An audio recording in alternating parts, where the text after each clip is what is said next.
Hello everyone and welcome back to the Keep 7 Gaming YouTube channel, and today we are going to be going over some more spoils that came out over the past week or so.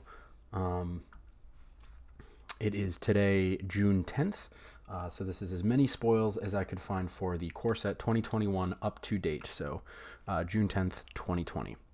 So I found a whole handful, so we probably won't be spending as much time on each card as we have in the past videos, but more or less just showing you each card, maybe a comment or two about it, and moving on to the next one. So we can get started. Let's just pull these up here. So the first card we will go over is Heroic Intervention. Sorry about that. Heroic Intervention. It's costs a green and a colorless mana. It's an instant. Permanents you control gain hexproof and indestructible until end of turn. That's great protection. That's very cheap protection. That's good protection. I think that this is a great sideboard card. If you know your opponent is going to be very interactive, they have a lot of removal, or they have a lot of interaction that could cost, a permanent you control or a creature you control significant. If it's going to be a significant problem, this is great. A great sideboard card. I think this will see play. Significant play, maybe, I don't know. I think it sees fairly significant play in sideboards. In a competitive nature, maybe not, but I think it definitely sees play, especially in a sideboard. Very solid sideboard option. Our next card is Alpine Watchdog. Costs 1 and a white to cast. It's a dog creature with vigilance, and it's a 2/2. Not much to say about this one. Pretty vanilla card. I guess French vanilla with vigilance, but the card art reminds me of Call of the Wild. Other than that, a 2/2 with vigilance for 2 mana. I mean, if you're making a dog tribal deck, this is probably a decent turn 2 card. Other than that, not much to say about it. Our next card is Alpine Houndmaster. It's a 2 mana 2/2 that fetches 2, so I think this is actually a pretty solid card. So it's 2 mana, a red and a white, and it's 2 power, 2 toughness. When he enters the battlefield, you may search your library for a card named Alpine Watchdog and or a card named Ignatius Cur, reveal them, put them into your hand, and shuffle your library. Whenever he attacks, it gains +X+0 until end of turn, where X is the number of other attacking creatures. So a 2/2 for 2 that fetches 2 is pretty powerful. If you're making, I guess, a deck with the one caveat is, I mean, you have to have a deck with him, and I don't know what Alpine Watchdog or Ignatius Cur are. I don't know if these are new cards. I don't know if they're reprints or what. But it depends on what those are. I mean, if you're fetching some 1/1s or something and they're not that powerful, maybe it's a little meh. But I think a 2/2 for 2 that fetches 2 is pretty strong. If you're making some sort of like creature-based, dog, hound, humans, some Boros or Mardu mixture of like humans and dogs and hounds or something, could potentially be a very strong card. All right, so the next card we will go over is Light of Promise. It's a 3 mana, 2 and a white, enchantment aura, enchant creature. Enchanted creature has, whenever you gain life, put that many +1/+1 counters on this creature. So kind of a pseudo Ajani. As everybody knows, Ajani is pretty weak card. The 2 mana, 2/2 that gains +1/+1 when you gain life. Super interactable and removable. And to give something that ability with an enchantment could be pretty powerful. I think this could be a cool card in that mono white deck that was popularized by Shield Maiden. I think I made a video about it. The mono white auras deck that was pretty popular before the bans. I haven't really seen it too much after the bans, which is interesting. But if you put this on a Healer's Hawk that's already been Voltroned out with a bunch of enchantments, and it gets an additional +1/+1 counter every time it gains life. So I mean, it could see play in that sort of deck, in like a Voltron deck, but a 3 mana, casting a 3 mana enchantment to give it that ability is, I think, a little situational and not super powerful. Just 1+1/+1 counter every time you gain life. Probably not good enough. If you're playing in like a Linden aggro deck that plays somewhat wide and fast, maybe, but again, 3 mana will slow you down a lot. So I like the idea of making a pseudo Ajani, but I don't like. I mean, they even put the freaking cat soldier on there, but the Ajani's Pride Mate. I mean, all right. The next card we're gonna go over. Let's see. Can I even open it? I guess I can open it in Paint. Lol. Lore Scale Codal. Which, lol.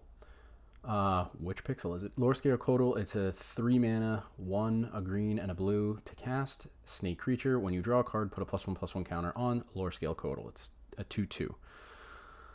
I don't know what to make of this card. Could see some play in like a Sultai or Simic, like ramp or some sort of, this could pair well with Uro, because Uro, you'll trigger, trigger a card draw every time it enters the battlefield, and you're going to be, in a lot of Sultai and Simic decks, you're just recasting Uro and recasting Uro and recasting Uro, so maybe, maybe this helps you out, but a 3 mana 2/2 with adding +1/+1 counter every time you draw a card, easily removable, but potentially a good red herring. Maybe if you just throw this out on turn 3, I mean, I'd rather throw an Uro. With Uro in the meta, I don't think that this sees play. I don't think that this is worth it or has any use. Uro is just 10 times better, so is what it is. I mean, it could potentially see some play somewhere and situationally if you have like a card draw specific deck and it's about triggering this or something, or this in conjunction with Uro, but 6 mana to get a +1/+1 counter on one creature is not good enough. So Uro is just hands down better than this card. I think it does more for you if you're looking for, essentially why I'm comparing this to Uro is the mana. Both of them cost 3 mana, and on turn 3, are you really going to want to throw down a 2/2 that just has a moderately good ability, or do you going to want to throw something down that gives you 3 life, lets you draw a card, and then goes into a place where you can recast it later and get that same value? You're going to want to do that. So in a meta with Uro, this card is not very good. All right, so the next card is Jolrael, Moanvuli Recluse. It costs 2 mana, 1 and a green. Legendary creature, human druid. Whenever you draw your second card each turn, create a 2/2 green cat creature token. Then for 6 mana, 4 and 2 greens, until the end of turn, creatures you control have a base power and toughness of X and X, where X is the number of cards in your hand. Should be good in some sort of cat tribal deck, and she's a 1/2. A 1/2 for 2. And she's legendary, but a 1/2 for 2. And then when you draw your second card each turn, you create a cat. Not bad, but I mean, if you're making like a cat tribal deck, she'd be an interesting inclusion. But if you're making cat tribal, you don't want probably a human druid in there. But I don't know. I think that I just don't see cats and dogs being particularly powerful from what I've seen so far. So I don't know that she sees too much play. All right. Next card is Basri's Lieutenant. 4 mana, 3 and a white, human knight creature, vigilance, protection from multicolored. When Basri's Lieutenant enters the battlefield, put a +1/+1 counter on a target creature you control. Whenever Basri's Lieutenant or another creature you control dies, if it had a +1/+1 counter on it, create a 2/2 white knight creature token with vigilance, and he's a 3/4. I think, in Mardu Knights or something, he could be a decent inclusion. Those decks tend to be pretty aggressive, so maybe not, but the vigilance I think would be pretty good for them. Protection from multicolored is pretty good. When he enters the battlefield, put a +1/+1 counter on target creature you control, and when another creature you control dies. I mean, yeah, I think in a Knight's deck, he wouldn't be the worst inclusion in the world. Protection from multicolored is nice, can't be bounced. An expensive card that can't be bounced by Teferi is nice. Vigilance is good, 4 toughness.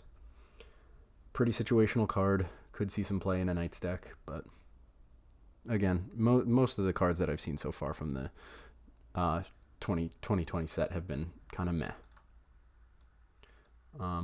Next is a 2-mana Chandra's Magmut. Elemental Dog. 2/2 for 2 mana. You can tap it and it deals 1 damage to target player or planeswalker. Potentially pretty good if you want to get like a Teferi off the board or a planeswalker that used a minus ability and is down pretty low. So I don't hate that. And all you got to do is tap it. Would have summoning sickness though, so you got to take that into account once you play it. You wouldn't be able to tap it for 1 damage until your next turn. But a 2-mana 2/2 that has an ability like that I don't think is terrible. I think in an Elementals deck or in a dog deck, this could be pretty good.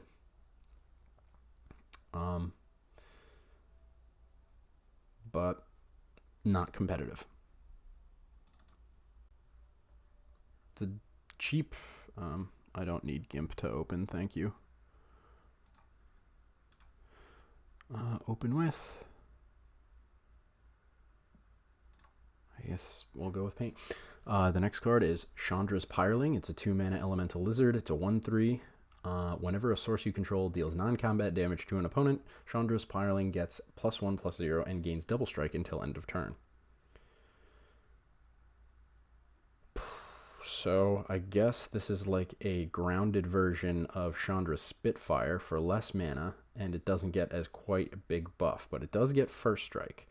And it's a 1/3, so like in the mono red mirror match where you might be playing an aggressive like 1/1s deck, you know, like Cavalcade of Calamity or something, 1/3 body's pretty solid, and then getting first strike if you just start burning face is pretty good. So if you're playing burn, this could be like if burn ever comes back, as opposed to what we have now, which is, you know, the Cavalcade of Calamity and the Embercleave. But if burn ever comes back, it's a decent body to have on the field. 2-mana 1/3 with the ability to pump it. Not bad. Alright, the next card is Warden of the Woods. 6 mana, 4 and 2 green, tree folk creature with vigilance. Whenever Warden of the Woods becomes the target of a spell or ability an opponent controls, you may draw 2 cards, and it's a 5/7. Card draw for green is pretty good. A 5/7 with vigilance is probably going to be the target of a spell or ability, so you're probably going to draw 2 cards. I like it. I think green could use some card draw. 6 mana for a 5/7 isn't bad. 5/7 with vigilance, there's a lot that can't break through 7 toughness, so I like it a lot. Does it see play in a competitive setting? No, but I think it could be a potential solid top-end card in like a janky weird deck or something, and draw 2 is always a plus. All right. Especially a draw 2 when it's going to be the target of a spell or ability. Like, if you know it's going to be, probably. Like, that's just a guaranteed draw 2. Anyway, card advantage. The next card is Valorous Steed. 5 mana, 4 and 1 white, unicorn creature with vigilance. Lots of vigilance. When Valorous Steed... Valorous Steed enters the battlefield, create a 2/2 white knight creature token with vigilance. It's a 3/3. So 5 mana for a 3/3 that creates a 2/2. I don't like it at all, if I'm being honest. I hate it. Burn it with fire. Which is exactly what would happen. Lava Coil will get this. Alright. The next card is Solemn Simulacrum, which I've heard looks a lot like Pepsi Man. Artifact creature Golem. When Solemn Simulacrum enters the battlefield, you may search your library for a basic land card, put that onto the battlefield tapped, then shuffle your library. When it dies, you may draw a card. It's a 2/2 for 4 mana. I don't know. 4 mana for that. There are a lot cheaper ways to get basic land cards onto the battlefield. And then when it dies, you may draw a card. I mean, that's decent, but like there are way easier ways to ramp and get basic land cards onto the battlefield tapped, rather than spending 4 mana on an artifact. It's not bad, but it's also just not great. It's also an artifact, so like this gets hit by Gem Razor. There's another, I think there's an M21 card that destroys. This gets hit by a lot. I don't see it being that good. I know it's a rare, but Cultivate. It's a 3 mana, 2 and a green sorcery. Search your library for up to 2 basic land cards, reveal those cards, and put one onto the battlefield tapped and the other into your hand, then shuffle your library. So that's an example of another card. It's 3 mana to do pretty much the same thing.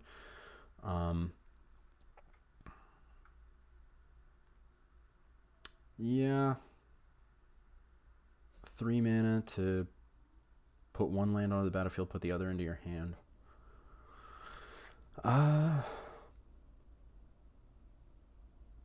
If you're, I mean, what is it?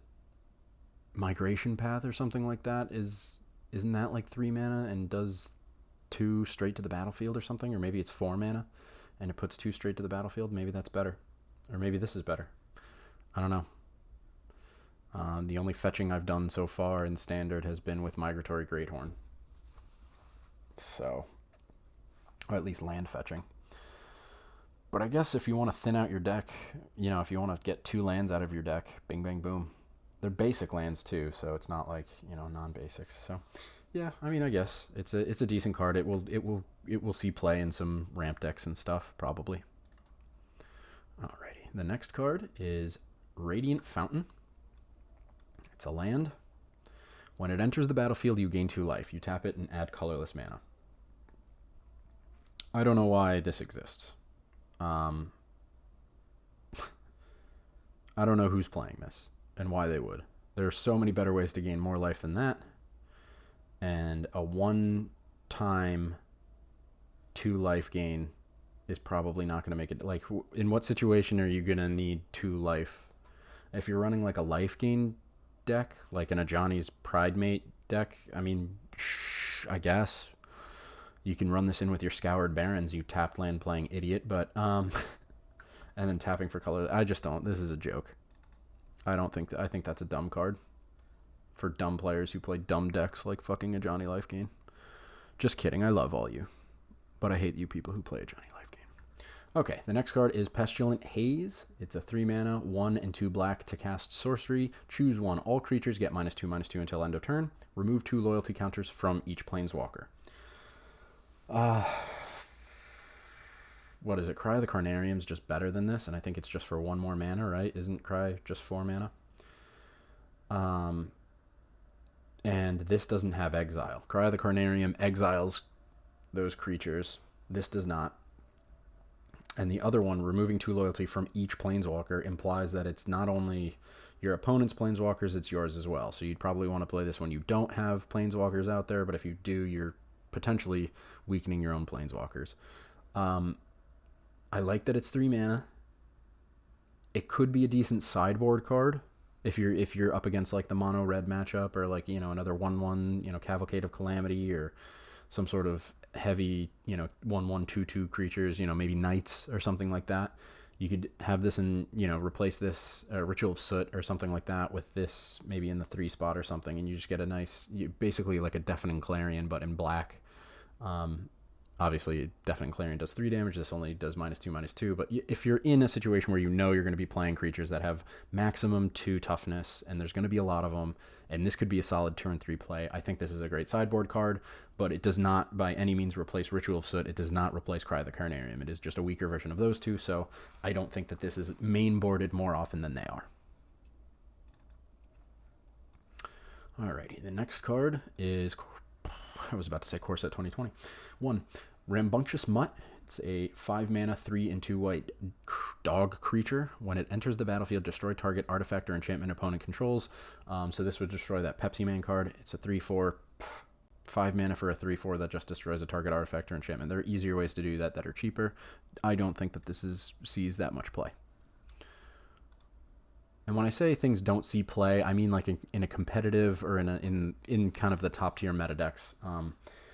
Obviously, all these cards will see play. People will play these cards in, some random deck. But, as far as when I say maybe not even top tier meta decks, when I say it's not going to see play, you're probably not going to see it every day when you log in. There are cards that you probably do, like a Johnny's Pridemate. I see a Johnny's Pridemate at least once a day.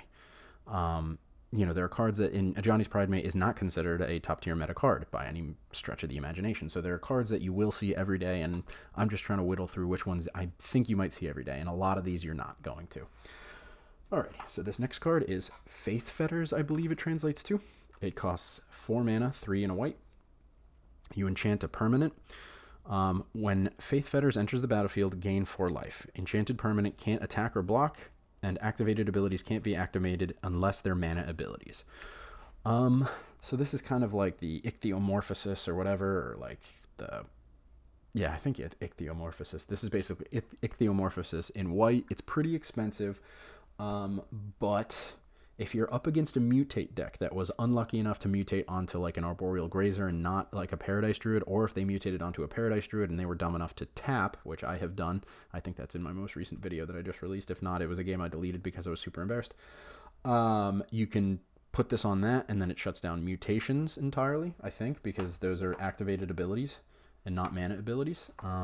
But 4 mana to do that is pretty rough. But gaining 4 life is kind of solid. I won't discount, you know, life gain is life gain, and sometimes it's meh, but I think 4 life is actually pretty solid. I know I totally shit on that, you know, gain 2 life land card, but I think with all of the other things that this card does, gaining 4 life might just be kind of cherry on top of the cake, but 4 mana is pretty expensive to do all that. But I guess, you know, if you're doing all of that, you know, 3 mana would be too cheap. I think this is a pretty solid limited card, I guess is what I'm getting at. Does it see competitive play? Do you see this every day? No, but I think it's a very solid removal in limited. So if you're drafting, this could be a very solid removal, you know, card for you to draft. Which I don't bring up enough. I do play limited. I'm not very good at it. I also don't spend the money often enough. And I don't win often enough, really, to get the whatchamacallit. I don't win often enough to get the free gems to essentially get like free runs. I've only done it like 2 or 3 times, but I've only ever drafted probably like 8 times total. So anyway, regardless. The next card is Selfless Savior. It's a 1 mana, 1/1, 1 white mana to cast. It's a dog creature. You can sacrifice it, and another creature you control gains indestructible until end of turn. Huh. Wow. This could like replace All Seed of Life's Bounty in that mono white deck. All Seed of Life's Bounty gets sacrificed, and you have to spend a mana to do it. With this, if this is on the battlefield, you can just sack this, get indestructible for your Voltron, whatever the fuck, you know, you Voltron your Gingerbrute, or your Voltron Gingerbrute, or your Voltron Healer's Hawk, or whatever people are playing in that deck now. Stolen Coil Serpent, I think some people are playing. If you have a Voltron, one of those pumped up, and you just cast him, on your next turn, you don't have to spend mana like you would have to for All Seed of Life's Bounty to give that thing indestructible if somebody wants to target it. So I think that this is really good if you're playing that mono white Auras deck once M21 comes out, because you play this and you just replace All Seed of Life's Bounty with this. The downside is you don't get the lifelink from All Seed of Life's Bounty, but you never really used All Seed of Life's Bounty for the lifelink in that deck. You were always using your Healer's Hawk or your Gingerbrute. Those were your attacking guys. All Seed was just something you kept off to the side so that you could just sacrifice him with 1 mana later to protect one of those guys. So I think that this card replaces that, and I think that that's dope. Other than that, great for dog tribal decks. You know, if you get something out there you want to have protected, you have a 1/1 out there. I like this card a lot, to be honest. Do you see it every day? No. You could see it in the mono white Auras deck if that's still popular or being played at the time, you know, M21 comes out. But dog tribal decks. I'm just trying to think of other decks that I don't think you see it every day, but I think you could see it if that deck is still popular. Alrighty, moving on. Moving on to the next one. It's Elder Gargaroth. 5 mana, 3 and 2 green. Alright, I'll stop. It's Elder Gargaroth, 5 mana, 3 and 2 greens. Beast creature with Vigilance, Reach, and Trample. Whenever Elder Gargaroth attacks or blocks, choose one. Create a 3/3 Beast creature token. You gain 3 life, or you draw a card, and it's a 6/6. It is competing with Questing Beast for most fucking... Well, not most text. Questing Beast definitely wins, but most abilities. I like it. a 5 mana 6/6 with all that is pretty dope for green to have. Vigilance, Reach, and Trample. Reach is huge. I love seeing Reach in green. Trample, I love it. I love this card. I will definitely be putting this in like a mono green deck. 100%. Mono green aggro, maybe not, because mono green aggro is, couldn't get to 6, but like potentially. Vigilance on a 6/6 is huge. Trample on a 6/6 is huge. And then when it attacks or blocks, you can make more bodies, gain life, or draw a card. That's huge. I love this card. I think you might see this card played in green decks a lot.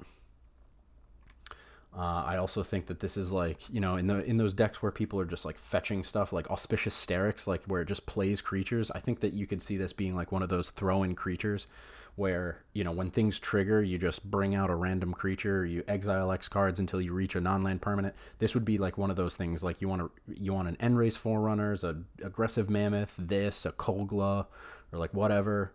I think that this could be like a throw-in, just one of those decks where you just have like random things, or like a Reanimator deck. You can bring this back. I think this is a really cool target that you could card that you can cheat on mana to get out. That's worth cheating on mana to get out, or just hard casting. If you want to just cast 5 mana for this, I think it's totally worth it.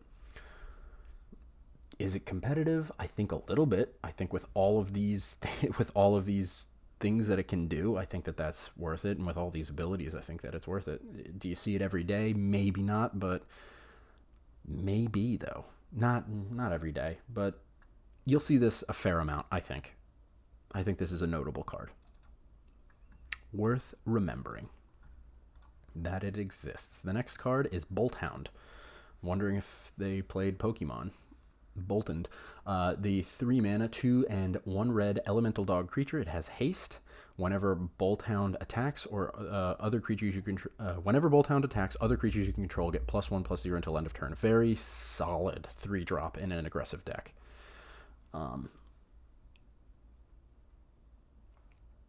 3 mana 2/2 with haste.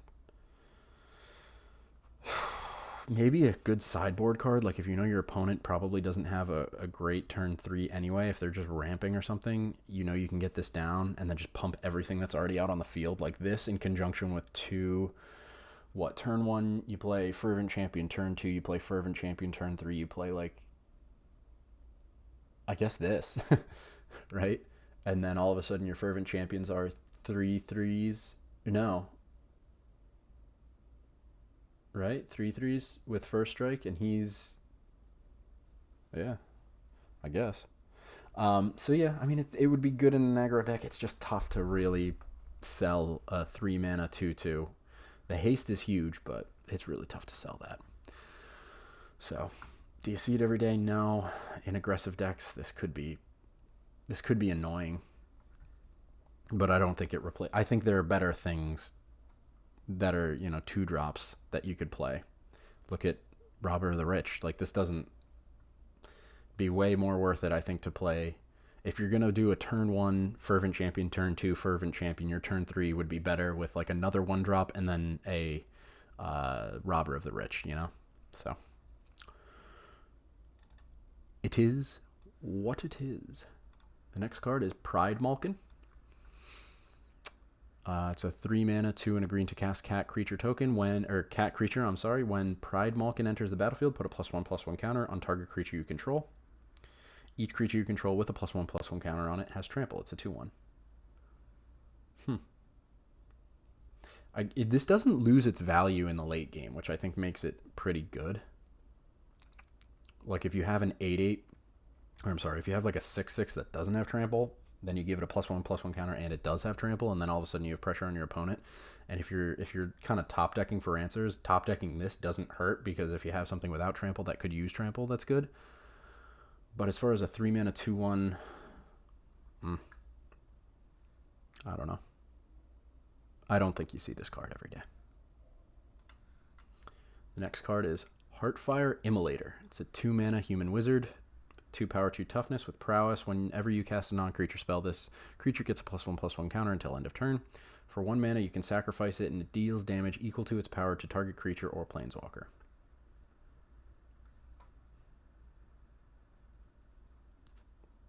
So 2 mana potential 3/3. If you cast a spell along with it, like if you have 3 mana, cast this, cast shock, then all of a sudden you have a 3/3, and then you can sack it and get rid of stuff. I think that this is a solid card. I mean, it's another. I think there are a lot of red cards in what in everything I'm showing you today, and most of them are meh. I think this is one of the better ones. Probably doesn't see play everywhere, but could find a place in like a burn. I think burn, because in burn you're going to be casting a lot of non-creature spells. Would pair well with like a Bone Crusher Giant. Getting a 3/3 body. If you're just burning all their creatures, every time you burn them, you get a 3/3 or a 4/4, depending on how many non-creature spells you cast. So could see some play in like in a mono red burn deck or something like that. The next card is Goblin Arsonist. It's a 1-mana 1/1. When Goblin Arsonist dies, you may have it deal 1 damage to any target. So it's just a mono red Footlight Fiend. Which, again, Footlight Fiend is a card that you don't not see very often. I mean, I see it often enough, especially in the sack decks. And a 1-mana. So I think in like Rakdos sack and in the Jund Food sack decks, this could see play. Could just, sack it, get a trigger from your Mayhem Devil, and then you get this on top of it. Not the worst thing in the world. So this could you could very much see this card played a lot in those kinds of decks. And I am playing those decks every day. So you could see that card every single day. I think that's a very solid card. All right, next we have Vengeful Leafkin, which if you are a fan of Leafkin Druid like me, this is an interesting card. Leafkin got mad. So Vengeful Leafkin, it's a 4-mana 4/3, which is very unlike his original Leafkin Druid card, but I don't know if it's actually the same guy. But anyway, you can tap him and add green mana for each creature power 4 or greater you control. And then for 7 and a red, so I guess for 8 mana, 7 and a red, he deals damage equal to his power to target player or planeswalker. So very different from the 2-mana Leafkin Druid where you just tap him and add a green. He's in Gruul colors now, so he got angry. He got lit. He got on fire. I mean, a 4-mana ramper and an 8-mana ability. I don't think so, bro. I don't think you see this card that much, if at all. All right, Hellkite Punisher, 7 mana, 5 and 2 reds, dragon creature, flying, 1 red mana. It gets +1/+0 until end of turn, and it's a 6/6. 7 mana 6/6. 8 mana 7/6 with flying dragon creature. No real other abilities other than that.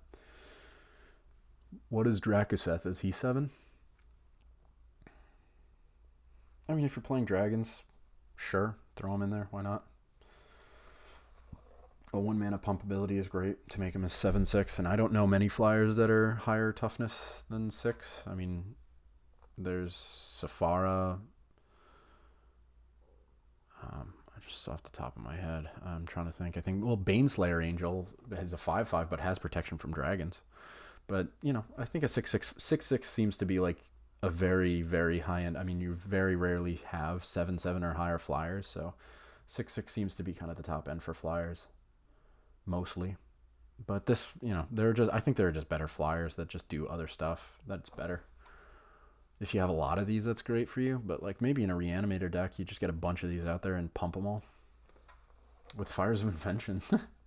Imagine if that was still a card. You have a flying, basically like a flying army of Hellkites instead of Cavaliers. But Cavalier is just hands down better than this.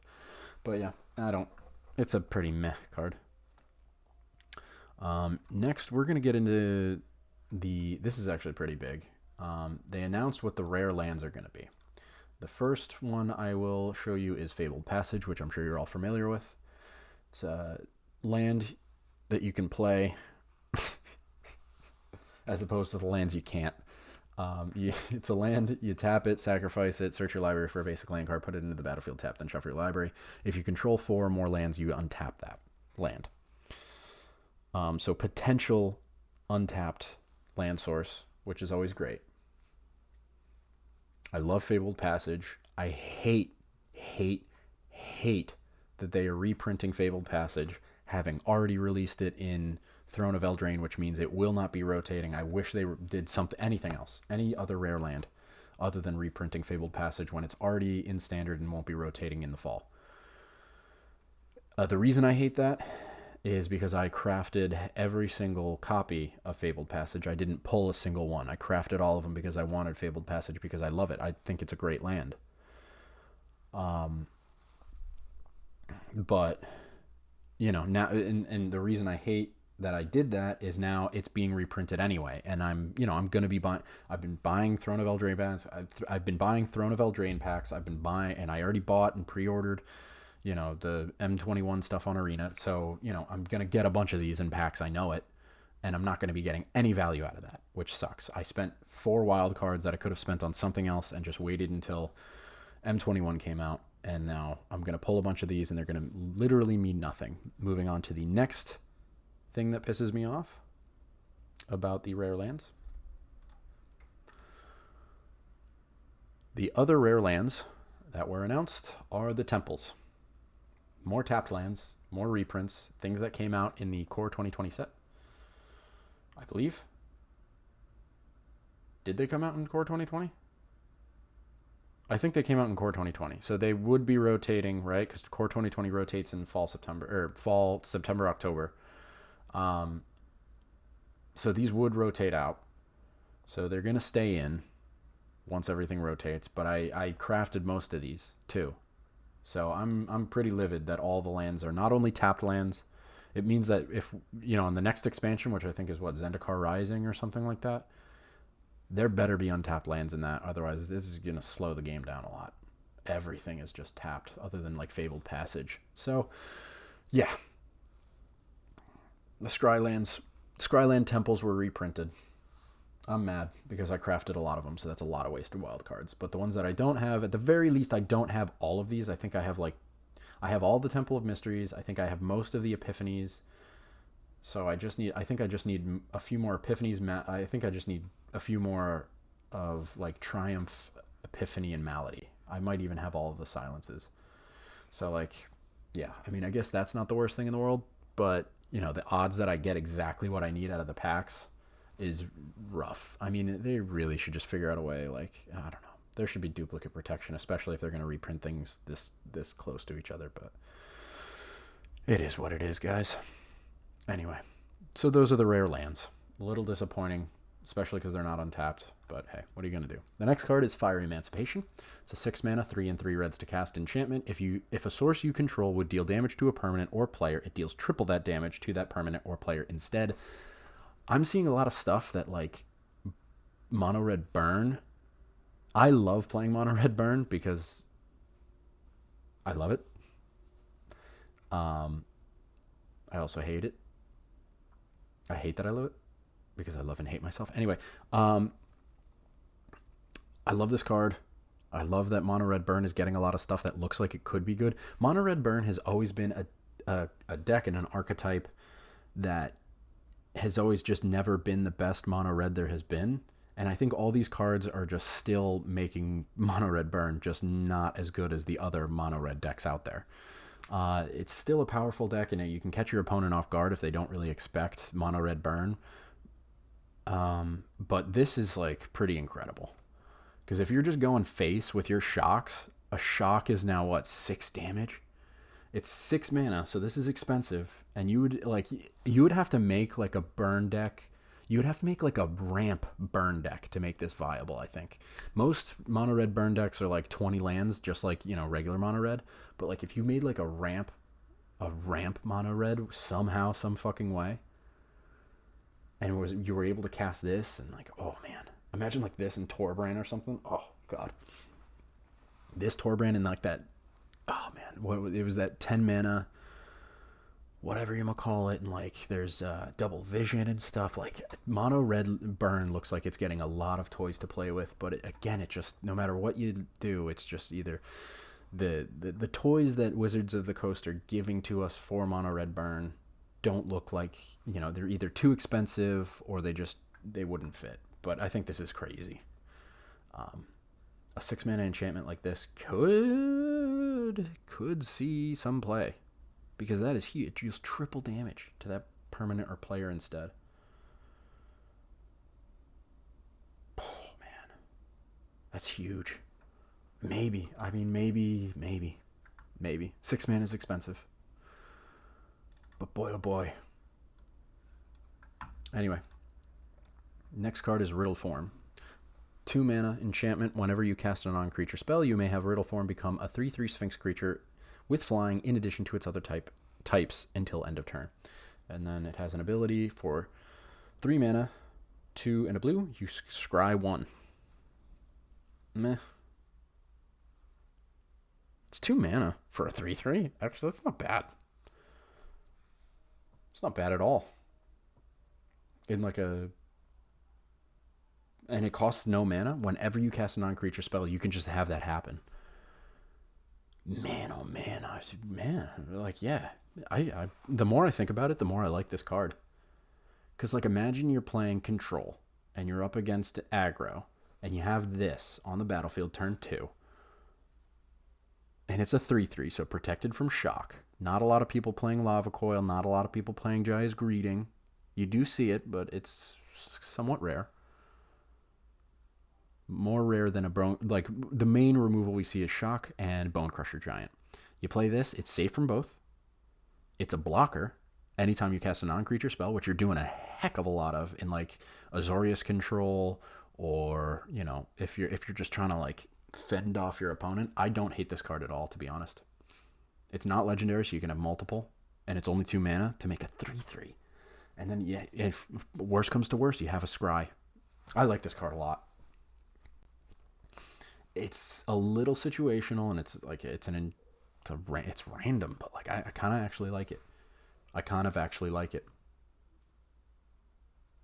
like it. Imagine like this in an opt. But the question is, so if you play, so this would have, I assume, Summoning Sickness for the turn that you play it. So if you played this in an opt, you couldn't attack with a 3/3 right away, right? But if you played this in like would you have to play this? And then if you casted, like, what's that card? Claim the Firstborn? If Claim the Firstborn, could you trigger this and then would that trigger this and then you could claim the 3/3 and then attack with it? Maybe. I don't know. But like this, yeah, this and a bunch of cheap spells like opts and stuff. Could potentially, like this in Birth and Meletis, but it is, you know, this in Birth and Meletis is a pretty tough couple turns if you're playing Azorius Control. Like this and a Quench or a Negate would be better. But hey, the more I think about it, the more I kind of like this. Maybe a solid sideboard for those kind of decks. Could be a very solid card to just also add more 3/3 pressure if you're playing, you know, like an Izzet deck that puts, you know, that has creature, like some creatures and some spells and stuff. So, all right. So the next card is, excuse me while I pull up my notes here, but I believe it's Garruk Unchained. So we see Garruk, he's back, and he is no longer cursed. He is 4 mana, 2 and 2 greens to cast, which I love because the other Garruk that I like is 6 mana. So having an earlier Garruk is good for me. He's my favorite planeswalker. He has a +1 ability. Up to 1 creature gains +3/+3 and trample until end of turn. So very similar to the ultimate for the Golgari Garruk from, I think, Eldraine. But this only gives it to 1 creature, where the other ultimate was for all creatures that enter the battlefield from now and until death do us part. Got the +3/+3 and trample. So this is just 1 creature, and it only gets it until end of turn. But that's a solid +1. Could make something a very solid threat. -2, create a 3/3 beast creature token. I love planeswalkers that have things that can protect themselves, so I'm a huge fan of this card. I'm a huge fan of that -2. So create a 3/3 beast creature token. If an opponent controls more creatures than you, put a loyalty counter on Garruk. I mean, I love that. You put a loyalty counter on, you give him a way to protect himself, you give him a loyalty counter. If they have more creatures, he gets that loyalty counter, so you could potentially like take a block with the 3/3 and then, you know, maybe take 1 damage or something. Or maybe you have to take more, but I love it. I love that -2. I love that +1. And then his -7, you get an emblem. At the beginning of your end step, you may search your library for a creature card and put it onto the battlefield. Shuffle your library. I love this card. 4 mana. I love all those abilities. I'm going to be putting this in all my Garruk decks. My Wolf, my Garruk Wolf, Golgari stuff. Those are probably my favorite. That's probably my favorite deck that I have. He's going in there. I love him. I love it. I love it. I love it. All right, so next we have Shipwreck Dowser. It's a 5 mana, 3/2 blue merfolk wizard creature with prowess, which we went over. +1/+1 counter every time you cast a non-creature spell. When it enters the battlefield, return target instant or sorcery card from your graveyard to your hand, and it's a 3/3. So it's a lot like that Scholar card, except I think that Scholar card is 7 mana, so it's a cheaper. It's like Scholar of the Ages or something like that. I can't remember off the top of my head. It's a lot like that in that it returns an instant or sorcery card from your graveyard to your hand, which is great, and it's a lot cheaper, which is great. So I like this card. 5 mana is still really expensive, but if returning a target instant or sorcery card from your graveyard to your hand could be very powerful. 5 mana to do that for, like, if you did that to an ultimatum, like if you're playing Genesis Ultimatum, you cast her, you get your Genesis Ultimatum back if you don't have it in hand. If you're running 4 copies, or like let's say you're playing Sultai, like Sultai Mill, you're doing like Sultai Self Mill Reanimator or something like that, and you're running like, or maybe you're doing like 5 color, you have like Eerie Ultimatum, or you have an Ultimatum, and you're running some sort of deck that could potentially mill yourself out of an Ultimatum. You cast her, you get it back in your hand, bing bang boom. And then other more simple stuff. You really for 5 mana, you really want the instant or sorcery to be worth it. That's why I said that's why my first thought was immediately to ultimatums. But if there's any other card, you don't want to probably fetch a shock with this, probably not. But something bigger. There's those new cards. I don't know if we went over it in this one already, but there's that one card that or maybe we're going over it later. Yeah, it's the German one. There's a card that we're going to be going over in a couple minutes that deals 6 damage to two targets of your choice, planeswalkers or creatures. So like imagine getting that back with her. It's a red card, so you'd have to be playing Izzet. That card would have to be in the graveyard, so maybe you've already cast it or something, but like, oh man. I think that people undervalue returning target instant and sorcery cards from your graveyard, because everybody your first thought is just like, oh, what am I going to get back? A shock? But like, if you think big, think like ultimatums, think, something big that you're going to cast that'll go back that you would want back. Whew. It's like you're running 5 cards instead of 4. And then if you're running 4 of her, it's like you're running 8. So I like that. As expensive as she is, I really like this card. All right, so next we're playing Conspicuous Snoop. 2 red mana Goblin Rogue. Play the top card of your library, or play with the top card of your library revealed. Yeah. You may cast goblin spells from the top of your library. As long as the top card of your library is a goblin card, Conspicuous Snoop has all activated abilities of that card. I don't play goblins much. I don't know if that's good or not. I don't like it. I don't like playing goblins. Moving on. No opinion on that. If you wanted in-depth commentary and somebody smart talking about these cards, go somewhere else. Frantic Inventory. 2 mana, 1 and a blue. Instant. Draw a card, then draw cards equal to the number of cards named Frantic Inventory in your graveyard. Huh. Wow. I think about that in conjunction with the with that Shipwreck Dowser or whatever. I know that this is 2 mana and I just said think big, but like, if you have a bunch of these in your graveyard and you just keep drawing cards, that's actually pretty strong. I like it, but what are the odds that you already have a bunch of these, and what are the odds that you're going to be able to get a bunch of these in your graveyard and draw that many? A 2 mana draw one is good. I like this better than what is it? The one with Jumpstart.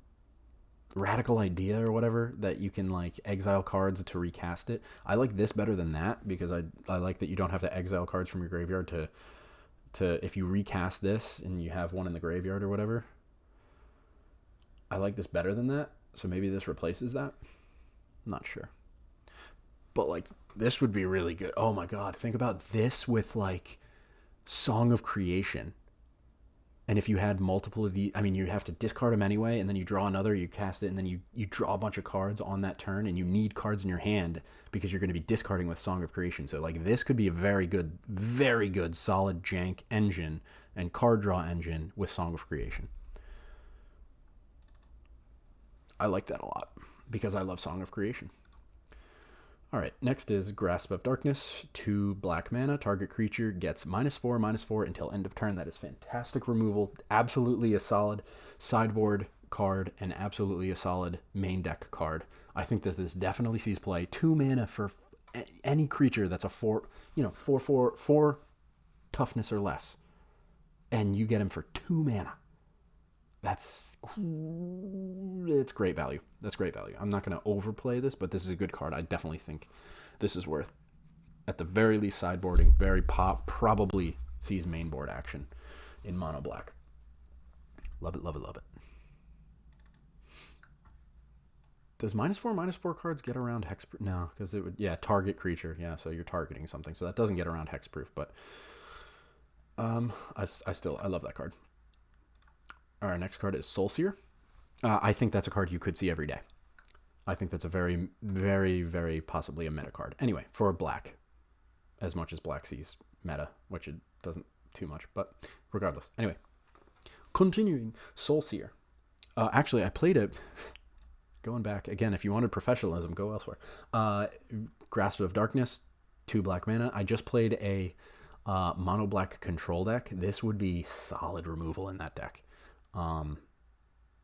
Like, I have Farika's Libation, which I could maybe replace with this, but I would keep Farika's Libation. There's some other cards that I might replace with this. Any hoozles. The next card is Soulseer. It's a 3 mana, 2, and a red instant.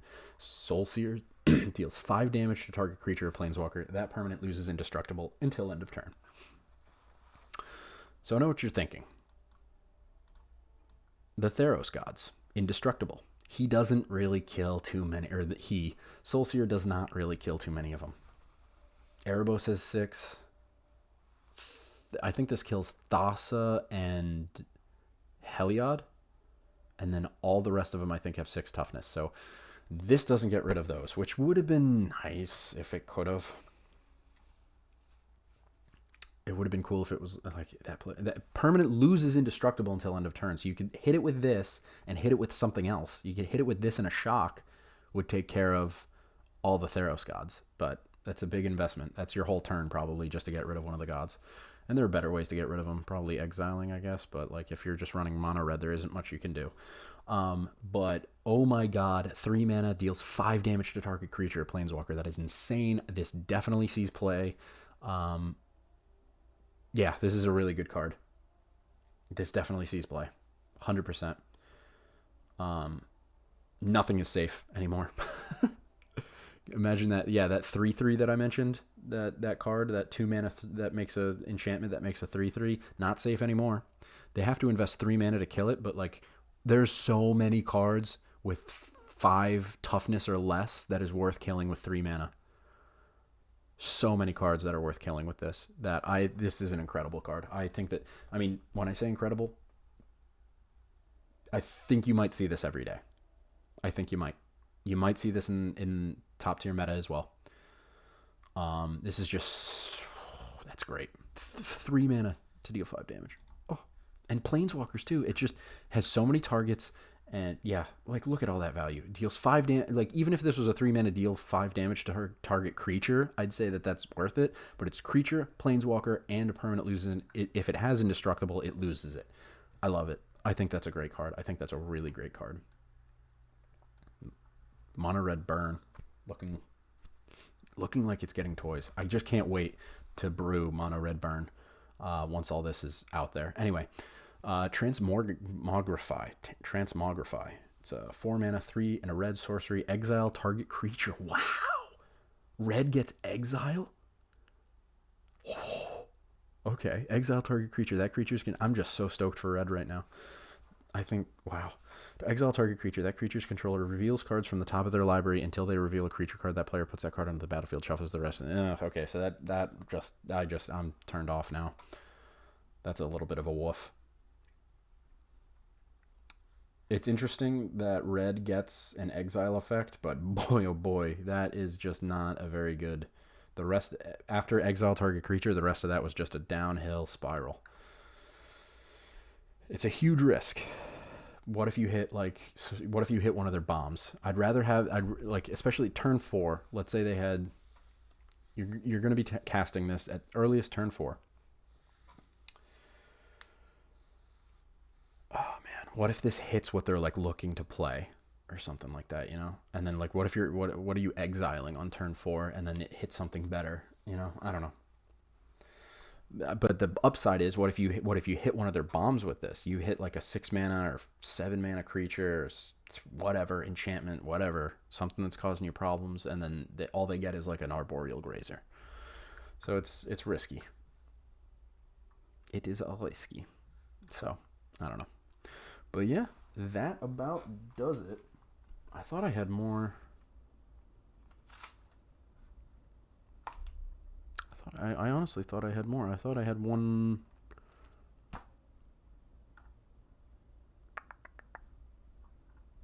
Thought I had one more. Let me see here.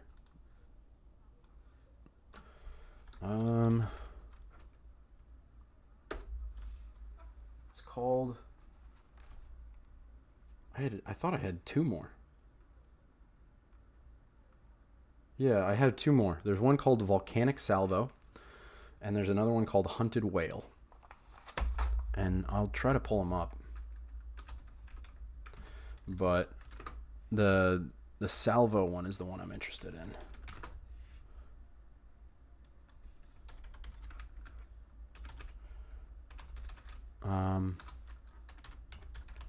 Well, actually, I was kind of interested in both. The whale is pretty cool. Let's see here. Can I find them?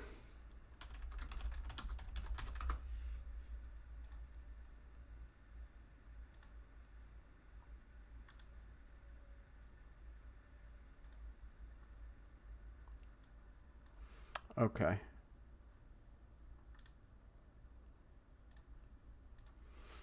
Excuse me while I continue to be super not professional and do this on the fly.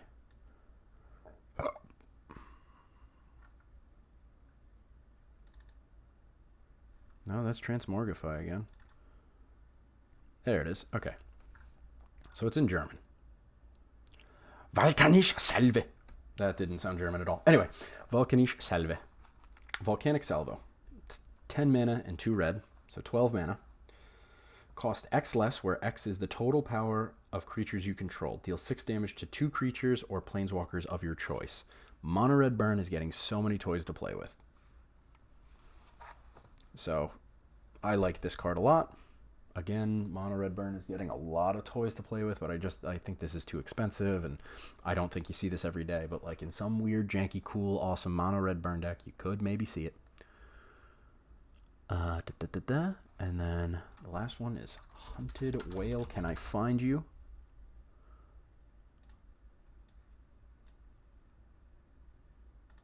There you are. All right, there it is. Okay, Hunted Whale. Verfolgerter well.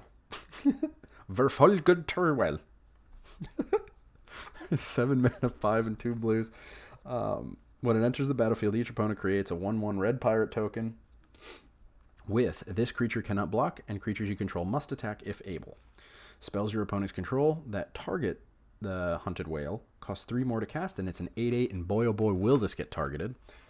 So they're going to be spending a lot of mana to remove this, and then they're going to also want to spend mana to remove those shitty pirate tokens because it's going to force their creatures to attack into an 8/8. I like this card a lot, and this could be a very cool Thassa Blink target, and you just keep making them, you keep giving them their own targets. They have 1/1s on their side of the board that they're going to have to spend mana to remove. They have to remove their own creatures that you're giving them that are 1/1s. Because it forces their creatures to attack. You can forcefully remove, if they can't remove all of them, then their creatures just have to attack, and then you can just remove the things you want, and then you leave those 1/1s behind, who cares, and then bing, bang, boom. I like it. It's janky, it's weird, but I like it. And it's an 8/8, so it's just a huge body for 7 mana. Um, I mean, the Thassa thing would be cool. You just blink it and you just keep giving them 1/1s, and they just have to attack with their big things. And if you already have a board presence, you can just block the 1/1s and they die. But potentially you want to keep them alive, and you just take like 2 damage or something. Anyway, neither here nor there. I love it. I think it's cool. I like the art. I like that. I like the German here, the Verfolgerweilen, whatever. Fucking, I love it. It's cool. Thanks for watching. We'll just end it there.